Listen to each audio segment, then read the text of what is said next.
Una vez más, continuando con la presentación de trabajo en caliente, ¿sí? Entramos en la segunda etapa, en el segundo módulo, y vamos a hablar en este caso, o vamos a retomar entre las normas en que habíamos quedado, ¿no?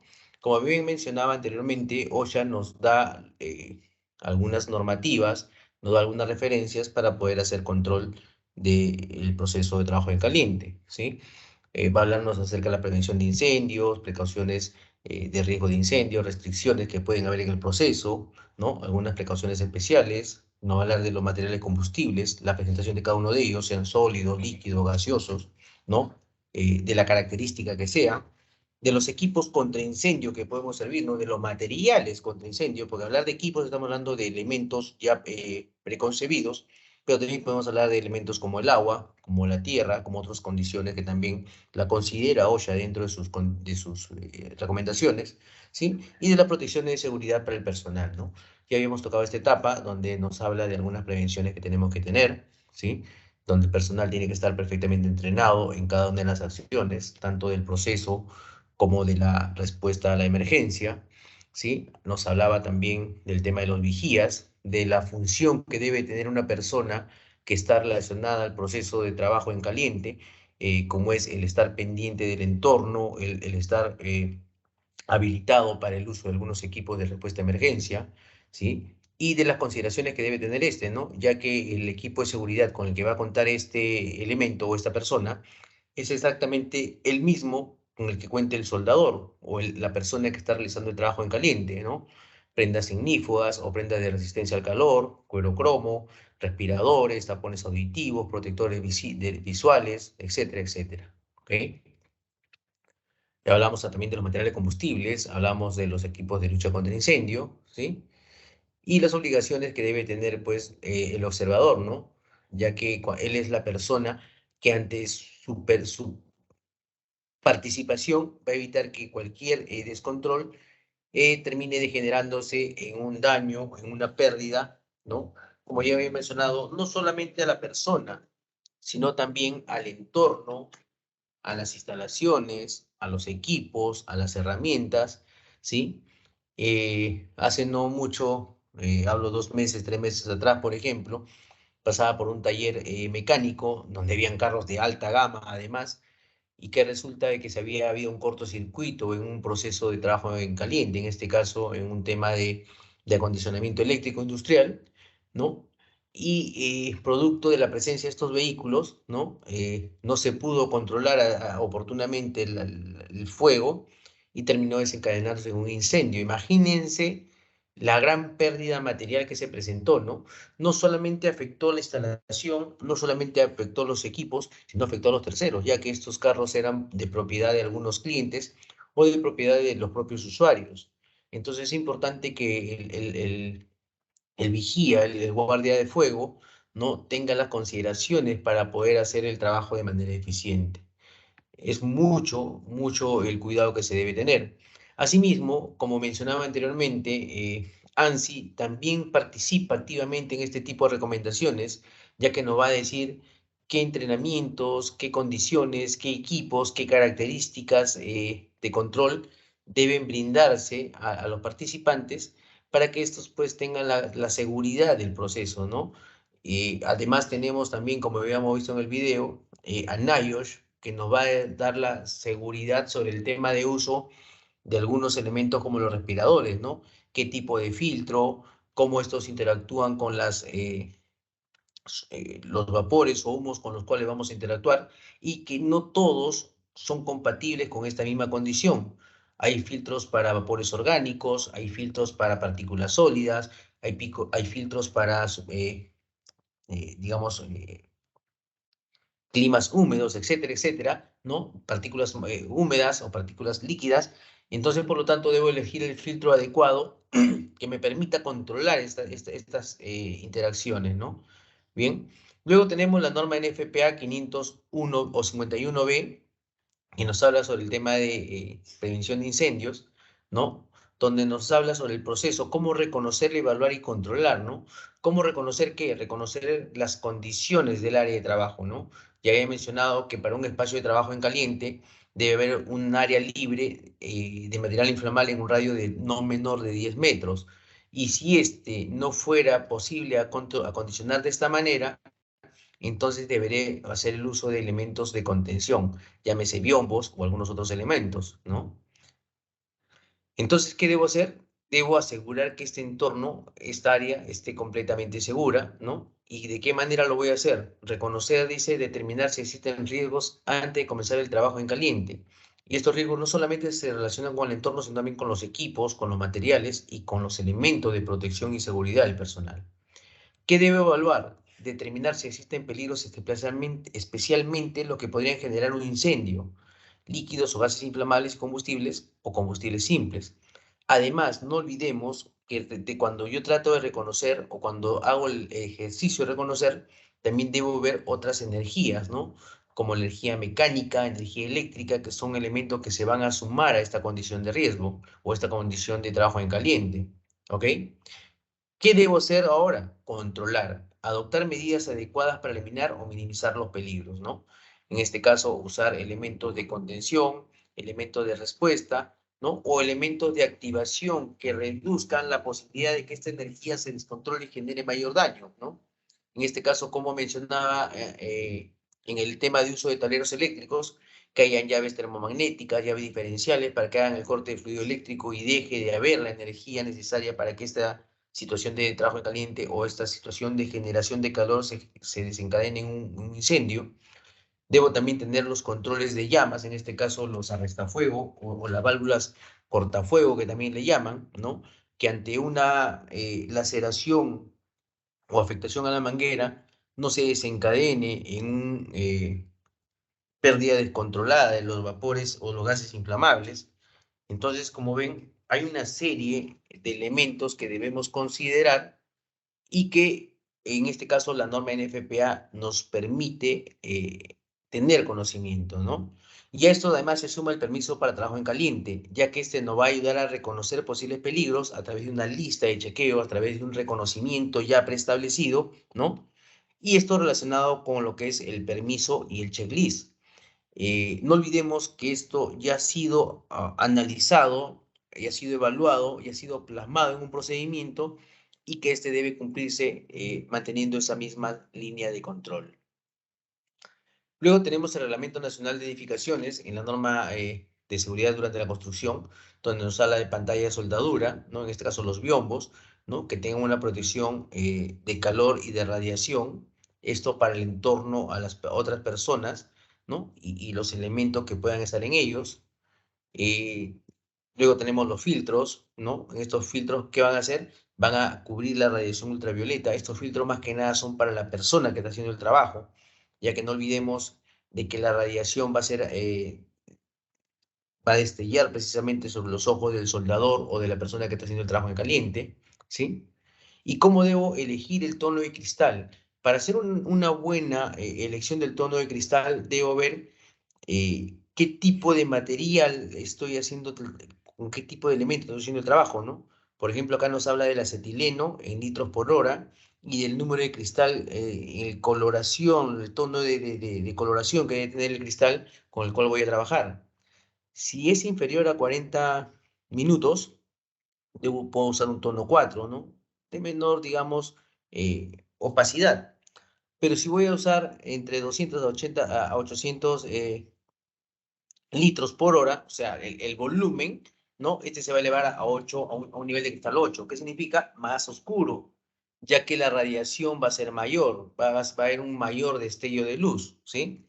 Entonces tenemos que tener mucho cuidado cuando nosotros hagamos el trabajo en caliente. Tenemos que identificar correctamente qué tipo de radiación va a haber, ¿no? Para posteriormente saber qué tipo de cristal usar adecuadamente. Entonces, además debemos saber que una cosa es el producto con el que vamos a trabajar y otra cosa es también conocer el tipo de orificio con el que va a tener la boquilla de la caña de soldar, ¿no? En este caso, a un mayor diámetro va a requerir un cristal más oscuro, ¿no? Entonces, insisto, la persona que tiene la preparación para este tipo de trabajos va a saber identificar este tipo de condiciones, ¿no? Y aquí tenemos una pequeña tabla que nos dice qué tipo de trabajo voy a hacer, con qué tipo de elemento voy a trabajar, ¿no? qué tipo de intensidad de corriente va a haber, por ejemplo, ¿no?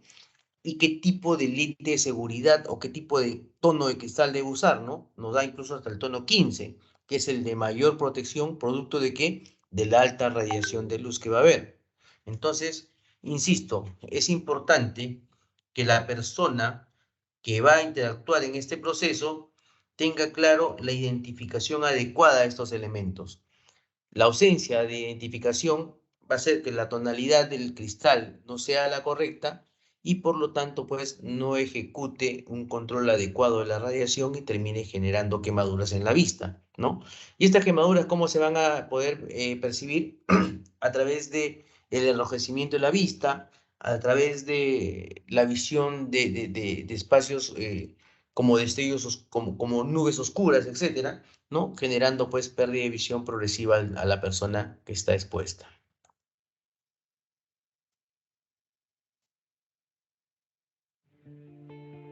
El monóxido de carbono es un gas tóxico, asfixiante, invisible, inodoro y rápidamente mortal.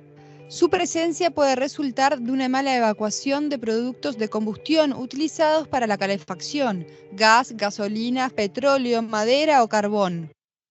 Bien, como les había mencionado, en el tema de control de seguridad, habíamos hablado ya de la protección visual y ahora estamos hablando de la protección respiratoria. Ya había hablado que NIOSH nos recomienda que usemos el filtro correcto, el filtro adecuado. ¿Y cómo podemos elegir el filtro? Este va a ser adecuado cuando nosotros veamos su ficha técnica, ¿sí? Y lo hagamos compatible con la hoja de seguridad del equipo o el elemento con el cual estemos trabajando. Por ejemplo, si yo voy a trabajar con un motor a combustión diésel, yo debo leer la hoja de seguridad del petróleo, donde me va a decir qué gases o qué elementos va a generar la combustión de este, y por lo tanto también me va a recomendar el tipo de filtro que yo deba usar. Y NIOS me da muchas alternativas, ¿no? Como mencionaba, los tipo P, los tipo K. Entonces va a haber un sinnúmero de filtros que yo puedo adecuar, pero estos deben ser compatibles con el tipo de elemento contaminante. ¿Ok? Y para ello dice protección frente a humos, vapores y gases. Se emplearán respiradores equipados con filtros antigas o antivapores que retengan o neutralicen las sustancias nocivas. ¿Dónde se retiene o se neutralizan? A través de los filtros, ¿no? Estos elementos intercambiables que llevan estas mascarillas tipo goma, ¿no? Y que yo puedo acondicionarlos para el tipo de trabajo que voy a hacer. Otra de las formas que puedo hacer también es el tema de la escafandra, ¿no? Un elemento tipo buzo, tipo buceador que me voy a poner para trabajar en un espacio en caliente y que este va a ser alimentado por aire desde el externo a través de una manguera o a través de un equipo portátil. Entonces, la protección respiratoria tiene una gran variedad también, ¿no? Para poder aplicarse y tener las condiciones de seguridad para el personal que va a trabajar en ese tipo de actividades. ¿Qué equipo de protección para trabajo en caliente debo considerar? Guantes de cuero cromo, ¿no? Ya había mencionado que vamos a tener la posibilidad de radiación de calor, entonces, además, partículas incandescentes, chispas, rebabas en caliente, ¿no? Y el cuero cromo es una buena protección, digamos, para evitar que estos traspasen las prendas que vamos a usar de manera regular y estas puedan inflamarse o quemarnos, ¿no? Eh, Es importante entonces que estos elementos de cuero cromo, tanto los guantes, el mandil, las mangas, los escarpines, tengan esa misma condición de seguridad para evitar que haya contacto con nuestras prendas interiores, nuestras prendas de uso personal y termine generando pues un amado incendio o una quemadura a la persona. No olvidemos además que para nosotros hacer trabajo en caliente debemos portar prendas de tipo cuero, perdón, de algodón o de fibra, más no de elementos sintéticos, ya que los elementos sintéticos a temperaturas elevadas tienden a derretirse y por lo tanto se pegarán a nuestro cuerpo, ¿no? Entonces es importante tener ese cuidado. Entonces, además le decía de los guantes, debo considerar la chaqueta o el mandil de cuero, polainas, ¿no? En este caso, escarpines para proteger la basta de los zapatos, de los pies, ¿no? Para evitar que a través de esos espacios también se filtre alguna chispa incandescente y termine generando quemadura, ¿ok? ¿Qué más debo usar? El gorro o chaqueta, ¿no? En este caso, eh, la capucha antifuego, ¿no? Esta capucha va a proteger la cabeza, va a proteger el tema del rostro, ¿no? De alguna proyección de partícula. Algunas personas optan por no usar esta capucha y optan por usar directamente la máscara de soldar. No olvidemos que todo elemento de seguridad es útil en tanto haya la posibilidad de exposición. El no usar o usar la capucha como condición de qué tipo de exposición va a existir, ¿no? Y esto va a ir establecido en el procedimiento de trabajo o en el IPER que la empresa tenga, ¿ok? Pero ¿qué me va a permitir el gorro o la capucha? Proteger, pues, el cuero cabelludo, me va a proteger el cuello, las orejas, ¿no? Parte del rostro. Entonces es importante verificar si es requerido o no el uso de este elemento. Y el respirador, como mencionaba, ¿no? Este respirador, si bien es cierto, tiene elementos intercambiables, como había mencionado, estos filtros.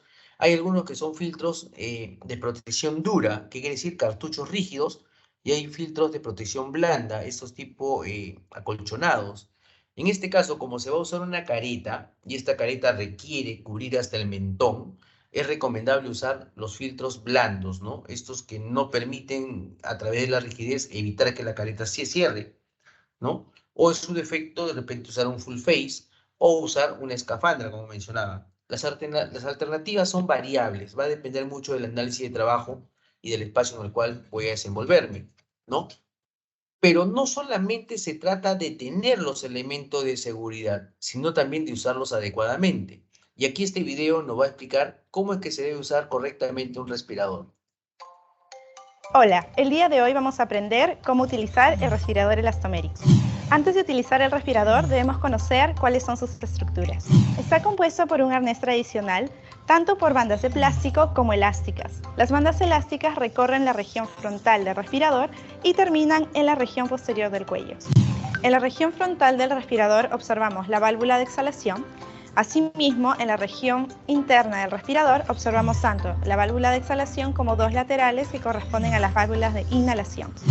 Entre los diferentes filtros que podemos utilizar contamos con el P100. El filtro P100 está electrostáticamente cargado al interior de sus fibras y tiene una región central para la colocación. Adicionalmente pueden utilizar ese tipo de filtros. También son P100 y se encuentran con fibras de vidrio dentro de un contenedor de plástico.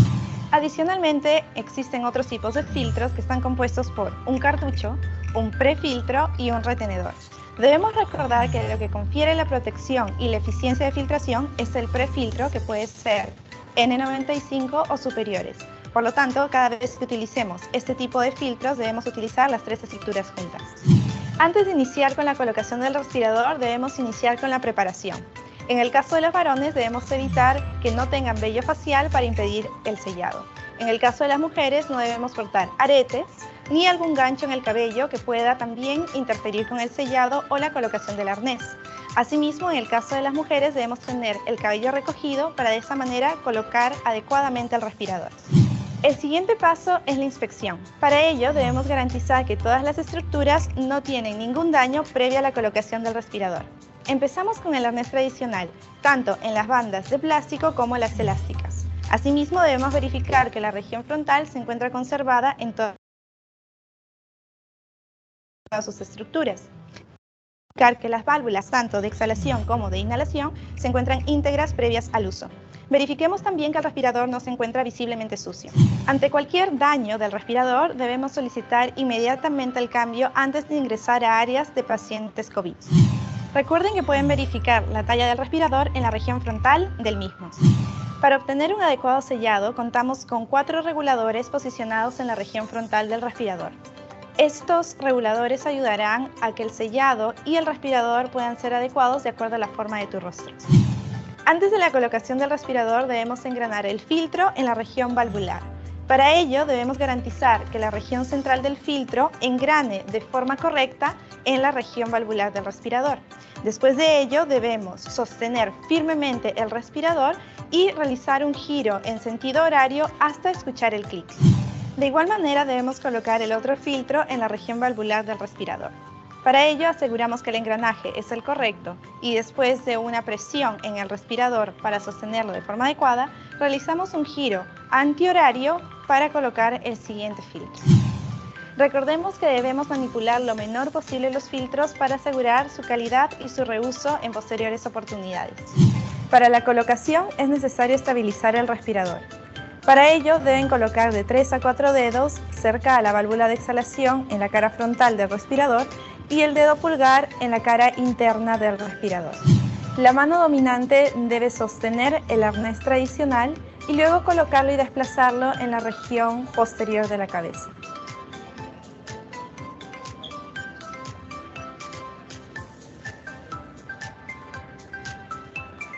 Debemos recordar que las bandas elásticas deben estar por encima de las orejas y situarse de manera paralela a la región frontal del rostro. Luego debemos proceder con las bandas alrededor del cuello y esperar que se genere un clic para el correcto colocación. Después de la colocación debemos comprobar que se ha sellado adecuadamente a través de la prueba del sellado. Para esto realizaremos dos tipos de prueba, compresión positiva y compresión negativa. Para realizar la prueba con presión positiva debemos colocar parte de nuestra palma de la mano sobre la válvula de exhalación del respirador ubicada en la región frontal. Realizamos una breve exhalación y si la prueba está siendo realizada de forma adecuada, debemos sentir que nuestro respirador se expande en la región interna. Lo siguiente que debemos realizar es la prueba con presión negativa. Para ello debemos elevar ambas manos y colocarlas alrededor de los filtros. Debemos realizar una breve presión en la región valvular y proceder con una inhalación. La prueba es realizada de forma adecuada si es que sentimos que en la región interior del respirador se contrae levemente. Para el retiro del respirador debemos primero desenganchar el arnés que se encuentra a nivel del cuello. Recuerda utilizar guantes limpios para la manipulación del respirador o la higiene de manos posterior al mismo. Después de ello debemos coger la unión del arnés tradicional para asegurar el retiro correspondiente. Elevamos el arnés hacia adelante mientras liberamos la región frontal del respirador de nuestro rostro. Bien, como hemos podido ver, el uso del respirador es súper importante, ya que nos va a permitir, como bien mencionaba, evitar la inhalación, ¿no?, de estos humos o vapores que son altamente tóxicos. Es importante, como mencionaba el video, que el usuario no cuente con ningún elemento que permita la restricción del correcto sellado de este arnés, ¿no?, de este equipo elastomérico, de esta máscara, como le podemos llamar, ya que no olvidemos que los respiradores, o mejor dicho, los filtros, son los que van a hacer el tema de neutralizar o bloquear el ingreso de estos vapores o humos, ¿sí? Para usar este tipo de respirador, ¿qué debo tener? Primero que nada, tener la cara totalmente afeitada, no debo usar barba, ¿no? Ya que la vellosidad va a hacer que este filtro no trabaje, o este sellado no trabaje adecuadamente y termine exhalándose por partes muy minúsculas el tema de estos vapores o humos, ¿no? Además, ¿qué nos mencionaba? Que debemos asegurar previamente la correcta instalación de los filtros. Y como habíamos visto, hay una serie de filtros, ¿no? Teníamos el filtro tipo color medio fucsia, medio morado ahí, que es el blando, como mencionaba, y tenemos los otros que son de fibra de vidrio, en este caso tipo plástico, como normalmente lo llamamos, que son más rígidos. Esto que nos va a permitir poder restringir el tema del uso adecuado de la careta de soldar, de la máscara de soldar. Por lo tanto, es importante tener esto bien en consideración, ¿no? El hacer el uso correcto de un respirador, de una máscara para el tipo de control de vapores orgánicos o vapores tóxicos, es necesario tener esta condición. ¿Qué más nos decía? De no llevar ninguna prenda. En este caso, no olvidemos que hoy en día tanto el personal femenino como masculino hace el trabajo de soldadura. No tener el cabello suelto, no tener alhajas que permitan que estos elementos pues restrinjan la correcta adecuación de un respirador.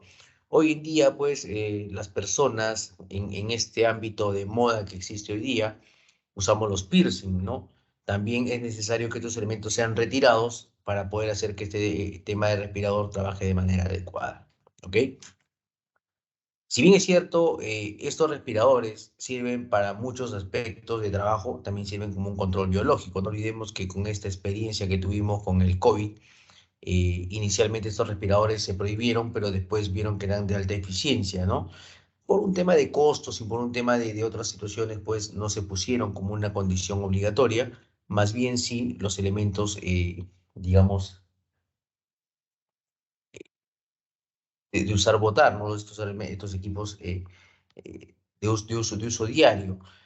¿Qué es lo bueno de estos elementos de seguridad respiratoria que son de uso de reusable, ¿no? ¿Qué significa? Que con un buen servicio, con un buen mantenimiento, puede usarlo por días o por trabajos prolongados. Va a depender mucho de la saturación. Y para ello debo hacer esta prueba que mencionó, ¿no? La prueba positiva y la prueba negativa. La prueba positiva me va a permitir considerar que si yo tapo la válvula de exhalación, la mascarilla o la máscara se va a inflar como un pequeño globo en mi rostro. Eso me va a decir dos cosas, que hay un buen sellado y que la válvula está trabajando, ¿ok? Si yo retiro la mano de la válvula y el aire sale, eso quiere decir que la válvula está trabajando perfectamente. Quiere decir que el filtro que tapa ese espacio no está bloqueado.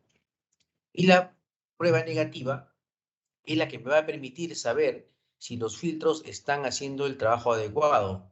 Si un filtro ha sido saturado, producto de que en lugar de usarlo para vapores, lo usé para partículas sólidas, en este caso polvo, ¿no?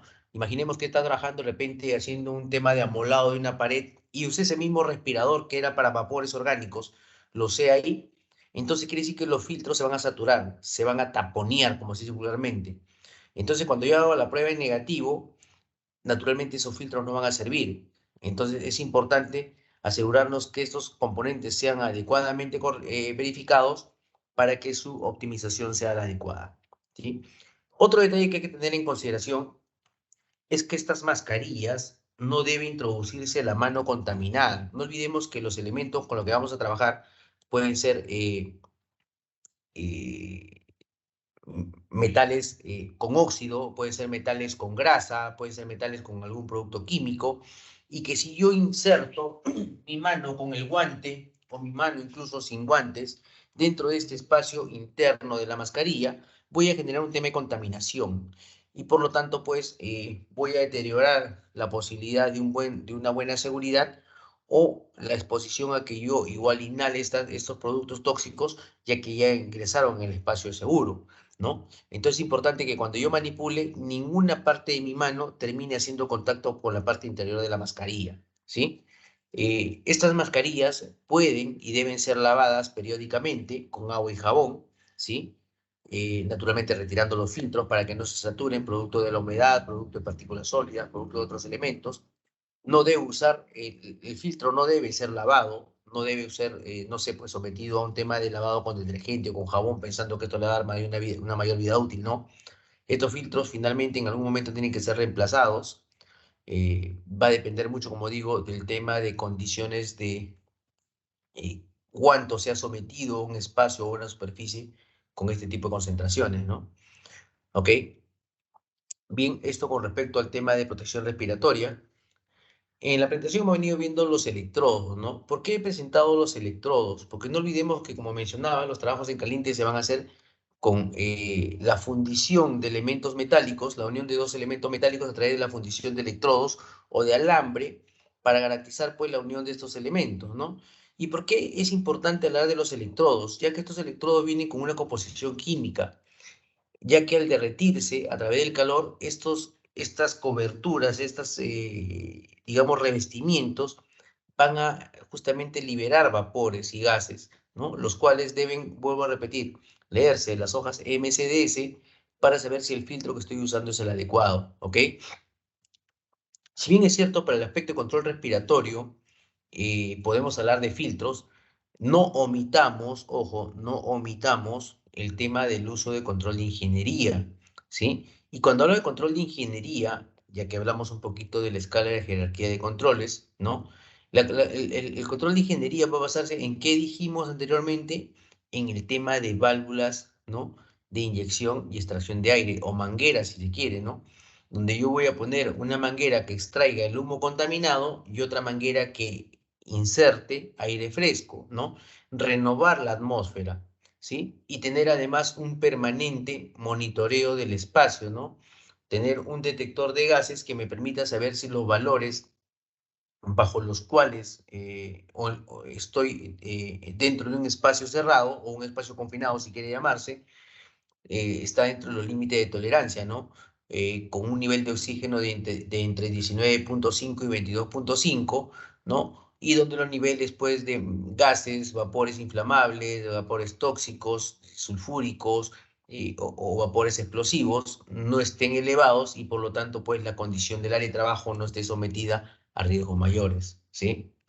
Entonces, le mencionaba, pues, que así como lo hablamos de los gases inflamables, vamos también a hablar de los electrodos, ¿no? En este caso, los electrodos pueden ser de una mayor radiación, ¿no?, o de una menor radiación, producto de la quema. Esto va a depender mucho también de la carga eléctrica, de que es el voltaje que se le ponga, ¿no? Entonces, esto nos va a permitir, una vez más, retrocediendo en la capacitación o en la presentación, saber seleccionar el tipo de filtro de luz que debo tener, en este caso el tipo de filtro de oscuridad que debe tener mi mica protectora, para evitar que esta radiación me dañe las vistas, ¿no? Por ello es importante, como digo, reconocer los electrodos, ¿no? Entonces voy a tener que reconocer el tipo de electrodo para soldadura de arco, ¿sí? En este caso, qué tipo de nomenclatura va a tener, ¿no? Cómo es la posición en la cual debo estar yo haciendo el control de estos equipos, ¿no? Y ver, pues, que la condición de trabajo sea adecuada. En la foto de la izquierda, por lo menos, podemos ver a una persona que está con una máscara que lo protege totalmente el rostro, ¿sí? Al punto que no va a generarse ninguna filtración de luz o calor, producto que la máscara genere esos dos controles, ¿no? Pero ¿qué es lo particular que tiene esta máscara? Que al destello de luz automáticamente su luna se oscurece, ¿no? Es digamos, de un control de radiación inmediato, ¿ok? Mientras que en la foto de la derecha vemos una persona que está teniendo, digamos, dos detalles de alteración. Uno, que la máscara no cubre completamente el rostro, ¿sí? Deja parte del rostro expuesto. Y segundo, que el vidrio o el filtro de luz, en este caso el filtro de pantalla que tiene, es manual. No va a ser como el de la izquierda, que ante el destello de luz automáticamente se oscurece, automáticamente digamos, se polariza y hace una protección de radiación. En el de la derecha va a tener mucho que ver con el tema de la facilidad con que la persona pueda cubrir sus vistas con este tipo de filtros de lámina, ¿no?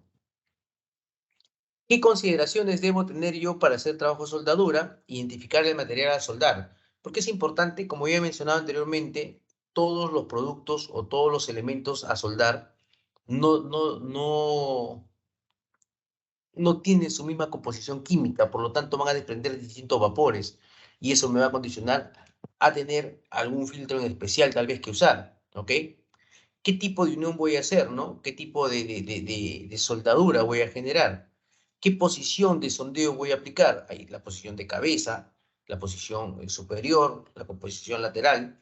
¿Por qué es importante esto? Porque voy a tener que acondicionar algunos elementos de control, ¿no? Por ejemplo, la proyección de partículas, la rebaba, etcétera, ¿ok? Algunas otras condiciones generales y el tipo de corriente, ¿no? Es importante siempre tener esto como condición.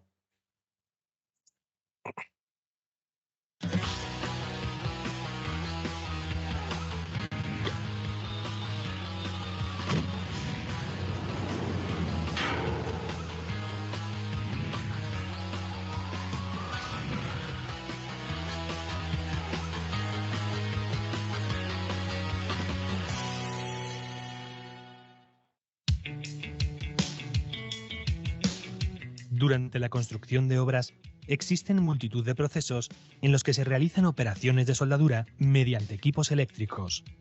A pesar de su aparente simplicidad, hay que tener presente que se trata de una fuente de riesgo que puede ocasionar distintos tipos de siniestros laborales. Los riesgos asociados a los trabajos de soldadura hacen necesario un conocimiento por parte de los usuarios tanto del correcto funcionamiento del equipo como de las circunstancias del entorno que puedan influir en el desencadenamiento de los accidentes de trabajo. Los trabajos de soldadura que se realizan en el sector de la construcción se caracterizan por la gran emisión de radiaciones y humos tóxicos. Por lo tanto, es necesario saber prevenir sus efectos. Los equipos de soldadura eléctrica están constituidos por los siguientes elementos. Grupo eléctrico. Transforma la corriente eléctrica de la red para obtener altas intensidades. Cable de pinza. Conduce la electricidad hasta el punto de fusión. Pinza. Instalada al final del cable de pinza. Está constituida por una agarradera y una mordaza para situar en ella el electrodo. En el caso de las soldaduras automáticas, en lugar del electrodo se usa una pistola. Cable de masa. Cierra el circuito cuando el electrodo o la pistola entran en contacto con la pieza a soldar. Y la mordaza de masa. Dispositivo que se pone físicamente en contacto con la pieza a soldar. Está situada en el extremo del cable de masa. Antes de iniciar los trabajos, es preciso comprobar que los cables, la pinza y las conexiones se encuentren en buen estado. Hay que asegurarse de que los elementos de protección del equipo y la instalación se encuentran en perfectas condiciones de funcionamiento. De este modo, se evitarán los contactos eléctricos. ¿Cómo evitar situaciones de riesgo? Asociadas al propio equipo. Las principales medidas preventivas relativas a los equipos de soldadura eléctrica son las siguientes. Todos los elementos sometidos a tensión eléctrica, cables de masa y de pinza, bornes y clavija de conexión y borne de toma de tierra deben encontrarse correctamente aislados. No se sustituirán los electrodos con la mano desnuda ni con los guantes mojados. La pinza no se debe depositar en el suelo o sobre elementos metálicos. Además, todos los equipos dispondrán de marcado CE situado en un lugar visible. Trabaja en posturas ergonómicas.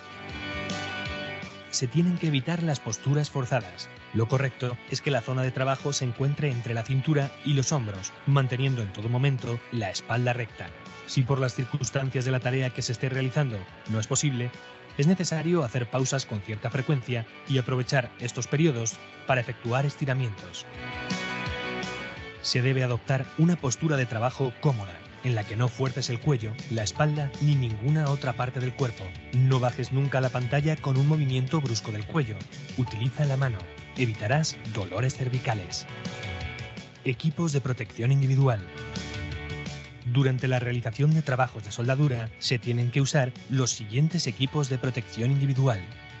Gafas de seguridad cuando se efectúe el picado de la escoria. Pantalla con cristal inactínico adecuado. Mascarilla con filtro adecuado en función de los gases desprendidos. Guantes de protección con costuras interiores que resistan el fuego y las proyecciones. Peto, polainas y manguitos de cuero tratado al cromo. Y botas de seguridad de media caña cerradas para evitar que se introduzcan en ellas proyecciones candentes. Es también muy importante tener en cuenta que la ropa de trabajo tiene que estar constituida por fibras vegetales como el algodón o ser ignífuga.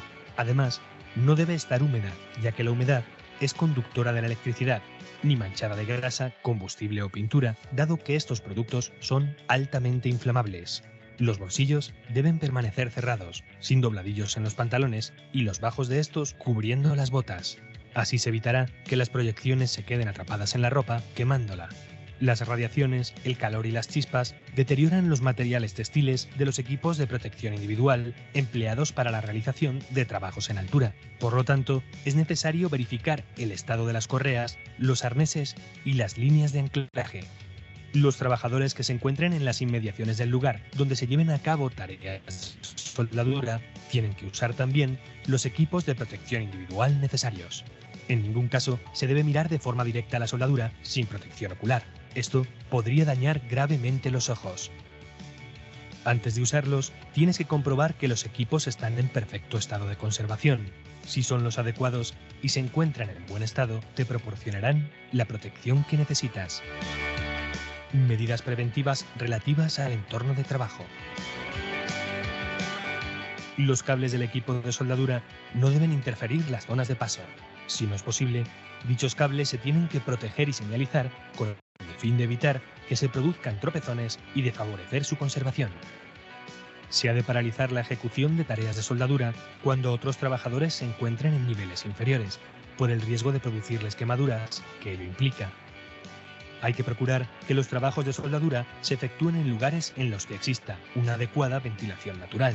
En el caso de que esto no sea posible, es necesario instalar una extracción localizada. Esta cuestión es de gran importancia cuando se trate de realizar tareas de soldadura en recintos confinados, es decir, en los que exista poca ventilación.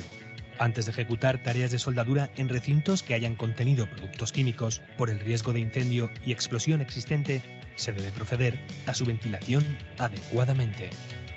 No se tienen que efectuar trabajos de soldadura con equipos eléctricos en locales donde exista mucha humedad en el ambiente. No se deben efectuar tareas de soldadura por encima del nivel de los hombros. Por efecto de la gravedad, las proyecciones y el material candente, al caer, pueden provocar quemaduras. Siempre que realices operaciones de soldadura, mantén un extintor en las proximidades y utiliza mantas ignífugas si es necesario. No te olvides de despejar las zonas próximas de materiales combustibles, maderas, trapos, aislantes, papeles, pinturas, disolventes, etc., con el fin de evitar que se produzcan incendios. Recuerda, antes de comenzar los trabajos, hay que comprobar que los cables, la pinza, las conexiones y los elementos de protección se encuentran en buen estado. No se sustituirán los electrodos con la mano desnuda ni con los guantes mojados. Hay que adoptar una postura de trabajo cómoda. En ningún caso se debe mirar de forma directa a la soldadura. Se ha de paralizar la ejecución de las tareas de soldadura cuando otros trabajadores se encuentren en niveles inferiores. Los trabajos se deben realizar en lugares con una ventilación adecuada.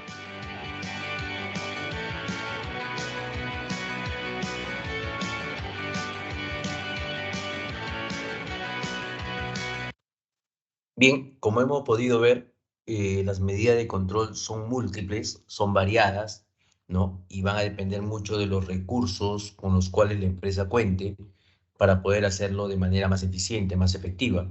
Pero va también a determinarse que las personas las evalúen, las reconozcan, las analicen, las identifiquen de manera oportuna, ¿no? No olvidemos, partiendo por la condición de trabajo, si tengo un espacio confinado y no cuento con un medidor de gases, un elemento que me revele la condición de ese espacio, yo no puedo aventurarme a hacer el trabajo, ¿no? Entonces, por lo tanto, ¿qué debo hacer? Hacer un análisis de trabajo de seguridad. ¿Y qué significa el análisis? Hacer una identificación de peligros y una evaluación de riesgos, ¿no? Hacer un reconocimiento del área, asegurarme que el espacio en el cual voy a trabajar tiene las condiciones propicias para ejecutarse, ¿no? Tanto para la seguridad de la persona como para la interacción con el proceso. No olvidemos, vuelvo a recordar, que el trabajo en caliente va a despedir partículas incandescentes, llama abierta, altas temperaturas, radiación, humos, y esto puede hacer que la condición de ese espacio se agrave. ¿Qué más debo tener en consideración? Los permisos de trabajo al caliente, ¿no? Que servirá como una herramienta de prevención. ¿Por qué? Me va a permitir identificar y reconocer algunos principios definidos para este tipo de trabajo, ¿no? Como área limpia y segura, como equipo contra incendio, como equipo de protección personal, como condición del área de trabajo, niveles de humedad, niveles de inflamabilidad, niveles de toxicidad, etcétera, etcétera, etcétera. Entonces, este permiso de trabajo en caliente va a tener que considerar distintos párrafos de evaluación y distintas medidas y controles que se puedan aplicar. ¿Qué más debemos tener en consideración? Que todos los trabajadores y todos los empleados, sean directos o indirectos, contratistas o no, deben tener la capacitación, volver a mencionar, ¿no? Deben estar registrados y archivados. No olvidemos que uno de los grandes errores y fallas que se tienen en las operaciones es la falta de capacitación, la falta de entrenamiento, la falta de acreditación.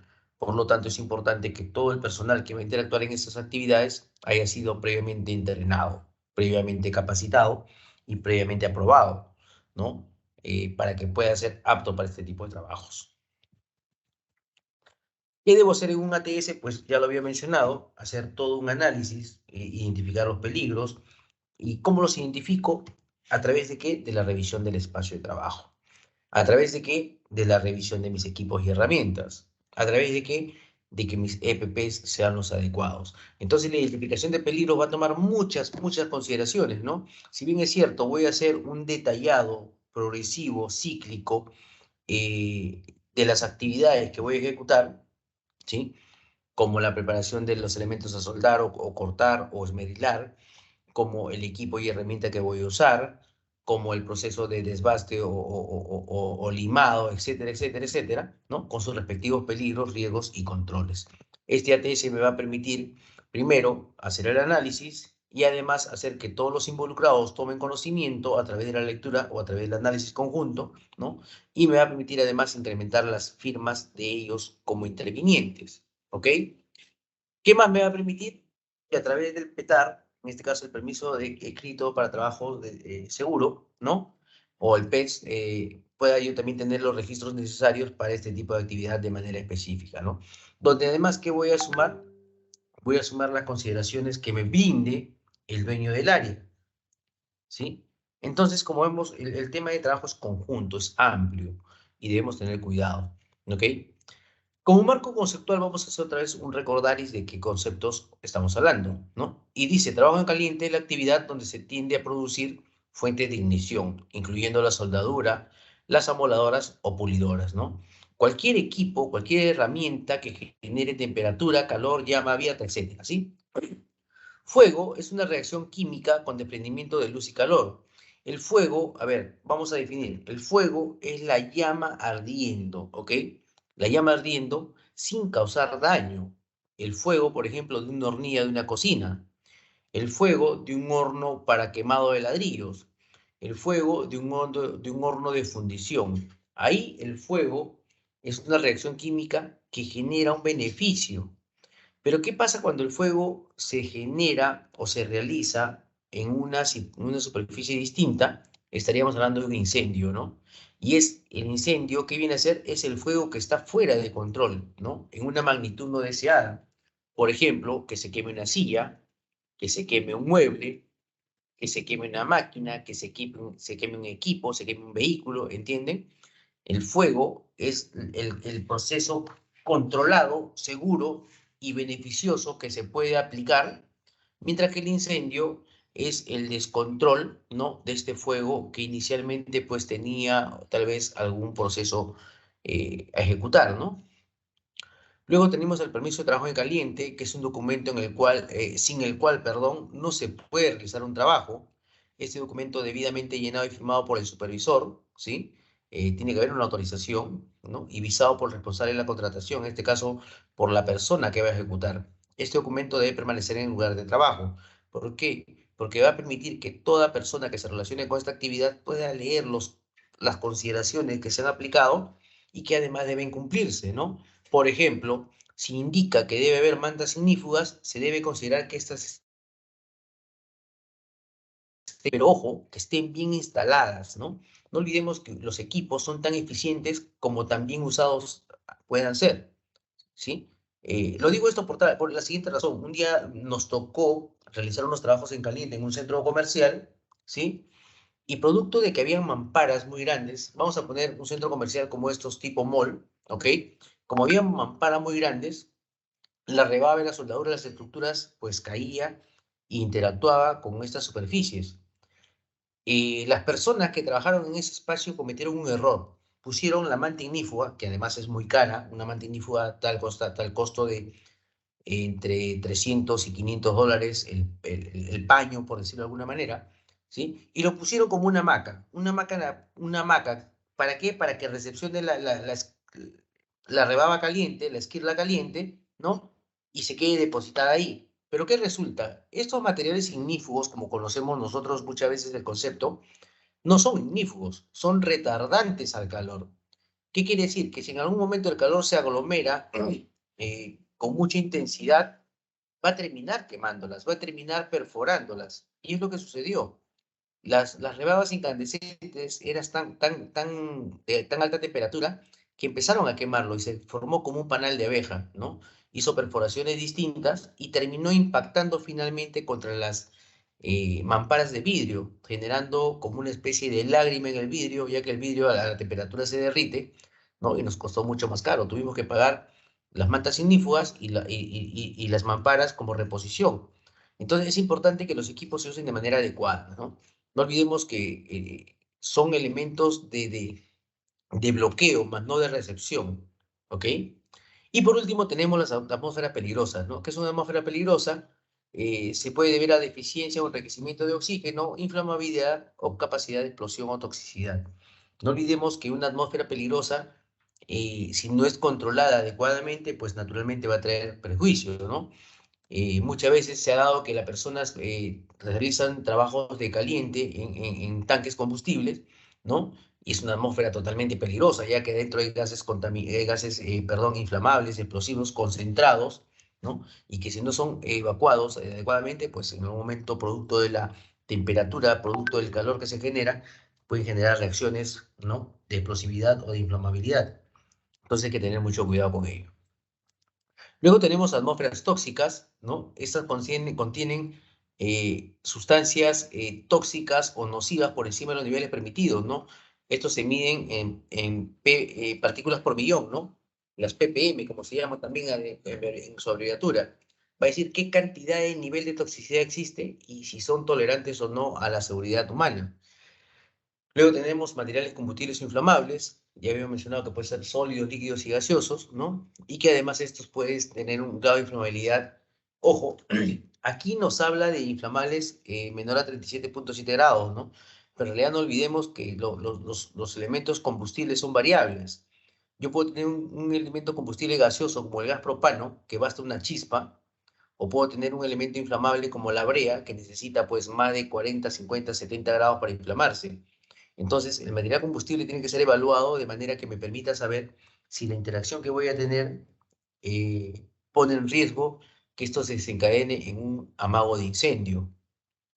Luego tenemos el vigía o observador de fuego, ¿no? Es la persona designada para montar vigilancia en la zona que realiza el trabajo en caliente, dice hasta 30 minutos después de concluido este. ¿Qué significa? Que una vez terminada la labor, el vigía o observador de fuego debe asegurarse que no haya ninguna llama, ninguna esquirla, ninguna chispa o ningún cuerpo que pueda generar inflamabilidad, ¿no? Este además debe estar entrenado en prevención, control de incendios y el uso de equipo de extinción. Estos elementos que acabo de mencionar, si son correctamente aplicados, pues van a asegurarnos una buena posibilidad de trabajo seguro. Luego tenemos el concepto de emergencia. ¿Qué es una emergencia? Toda situación generada por la ocurrencia de un evento, dice, que requiere la movilización de recursos. Una emergencia puede ser causada por accidente, explosiones, siniestros, derrames, etcétera, ¿sí? Una emergencia laboral, ya que viene relacionada con trabajo, va a ser todo descontrol, toda anomalía que se genere en un proceso, ¿no? Que no ha sido considerado como parte del trabajo, ¿ok? Yo voy a generar altas temperaturas, yo voy a generar la fusión de metales, pero esto dentro de un elemento, dentro de una condición controlada. Pero ¿qué pasa si pierdo el control de esta condición? Pues naturalmente va a generarse una emergencia, producto de que se va a prender un elemento no considerado, va a afectarse un equipo no considerado y por lo tanto pues va a haber una pérdida, una falla, ¿no? Pudiendo generar daños a la persona, como ya había mencionado, al ambiente, a los elementos, equipos, maquinaria, etcétera. Para ello yo debo tener un plan de emergencia, ¿no? O un plan de contingencia, que viene a ser una forma de respuesta a estas situaciones, ¿no?